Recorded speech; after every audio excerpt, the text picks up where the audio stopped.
Powering street lights by using pressure from footsteps by pedestrian sounds like a great idea. In fact, there are many positive methods to generating energy. However, I believe the negative potential pitfalls are too great to ignore. The system works based on using pads embedded into the sidewalks. These pads absorb and store the energy until it gets dark enough to trigger the lights to turn on.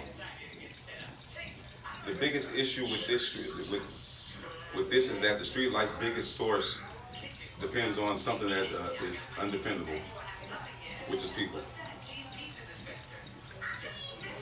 If for some reason foot traffic is low or even non-existent in an area that depends on this type of energy generating systems, then there will not be any lights at night because there will be no energy that will be generated.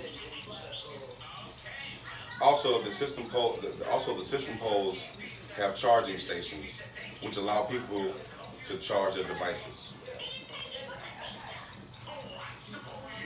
There is only a limited amount of energy that can be produced and stored, and if there is not enough energy being produced, the charging devices may very well take away the primary function, which is illuminating the night.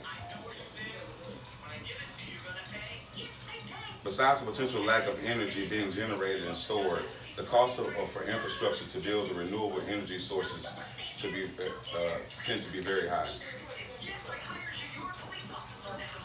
Although money may be saved in the long run, someone has to foot the bill initially.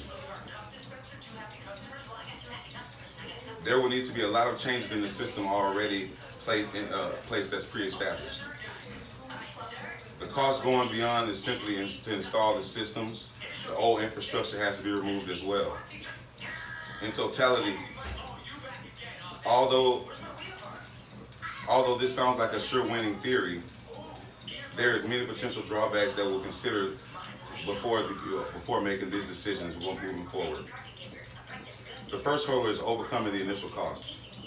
Maintaining the cost that needs to be considered. Maintenance costs needs to be considered, excuse me.